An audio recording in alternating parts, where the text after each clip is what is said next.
I know a lot of people are frightened by bats, and I understand that. There's a lot of stigma on them. It can be scary. You know, there's this little creature that's flying at night, and we don't know a lot about them, and especially if they're in your house and they're just trying to get out, but they may feel like they're flying at you. But they shouldn't be feared.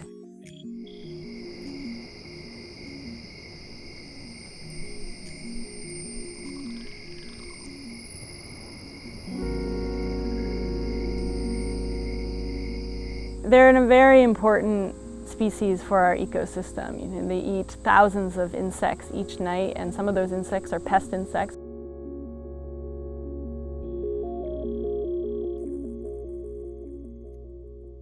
The northern long-eared bat was listed federally as a threatened species in April of 2015, and it's listed as an endangered species in Massachusetts. In 1997, Kendra Bursch studied them and found that there were a lot of northern long-eared bats here on the Vineyard. And so when there was this 95% decline of the species, the Vineyard sort of popped up in a lot of state and federal biologists' minds of wondering, well, there were a lot documented here on Martha's Vineyard. Are they still here? And that's sort of a really important thing about baseline information is that, you know, because we have this baseline, we know that they were here. And so we can ask that next question, are they still here? White nose syndrome was first discovered in 2006. The biologists who were regularly every winter would go to monitor one of the caves in New York State, arrived at the cave, and outside of this cave they saw a bunch of bats lying in the snow. And when they went inside the cave, there were more dead bats. It was pretty shocking for them. You can imagine that they were coming to these hibernacula in a biologist's career, maybe 20 years of winters of going in to count bats and different species and kind of get a handle on how the populations are doing. And then to show up one winter and find most of them dead was a really shocking and sad event. So at first they weren't sure what was going on, and then they determined that it was this disease called white nose syndrome, which is a cold-loving fungus that grows on the bats' noses and wings and creates lesions.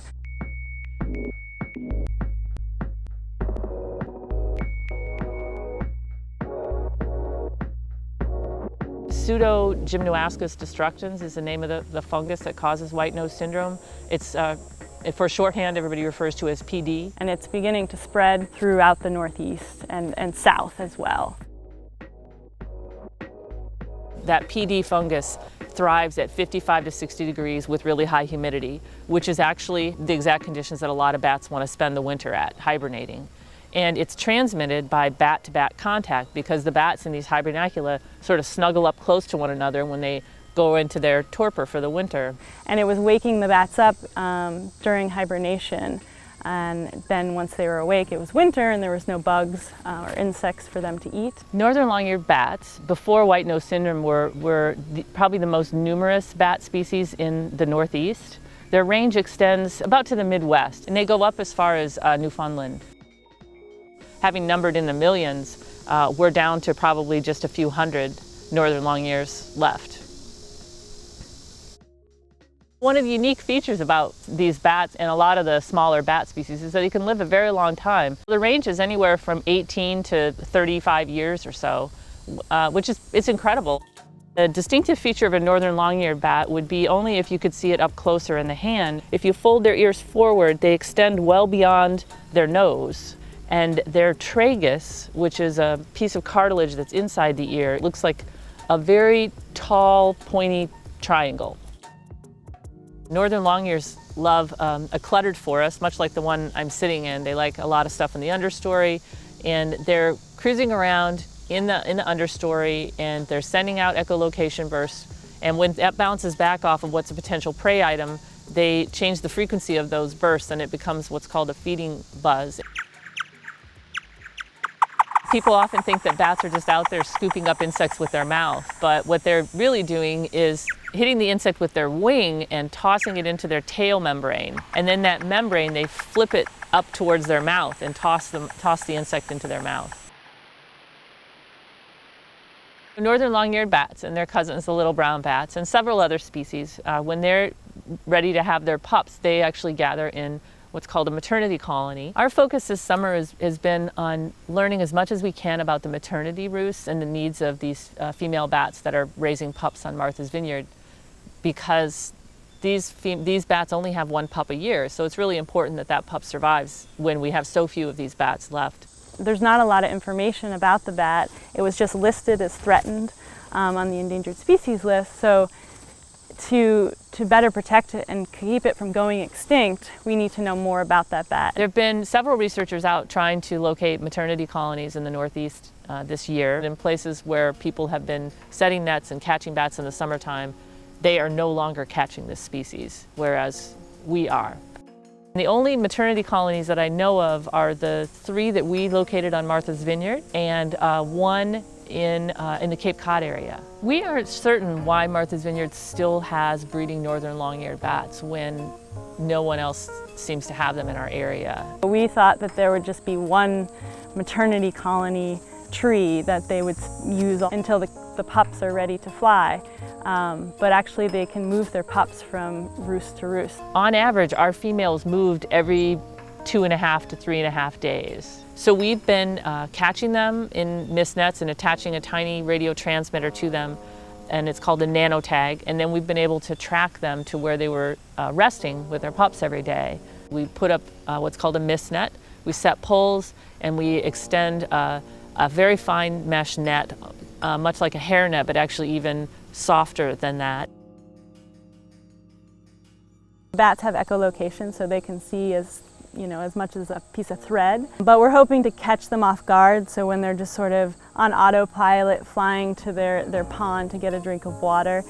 We're checking our nets every 15 minutes, and when we find a bat, we can untangle it and take it out.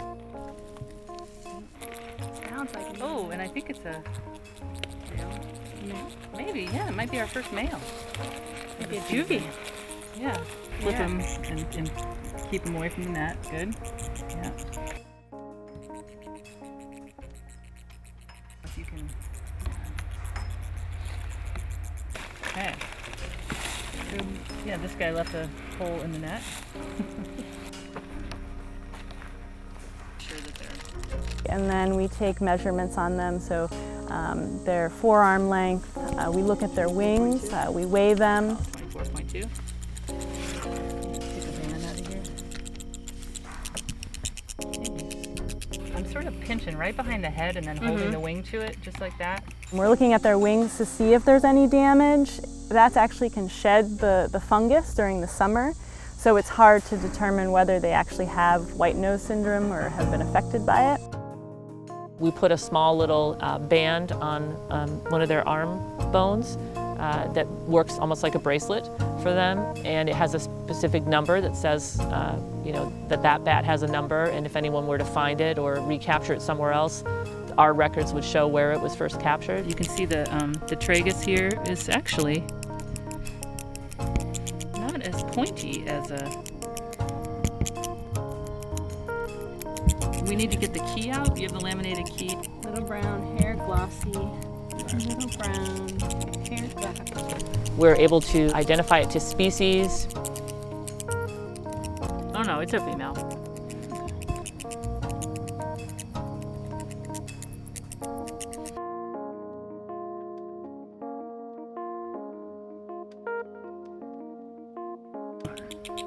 Okay, I'm gonna let you go get your milk. And then when we release her, she goes off carrying this very, very tiny, lightweight tag, and it allows us to follow her to a roost tree. The next day when we find that roost tree, we gather all the characteristics of the roost tree, and then we sit that evening at sunset and we watch to see if that female bat we captured has any friends, any in her maternity roost, and oftentimes she does.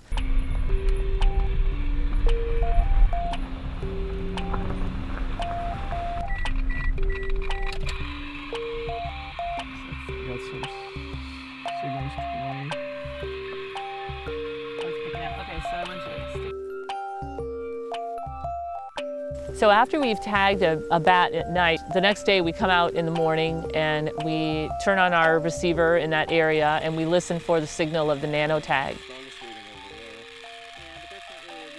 And then the antenna that we use is a directional antenna, and it's much like a game of hot or colder. So as you get closer to the signal, it will get louder.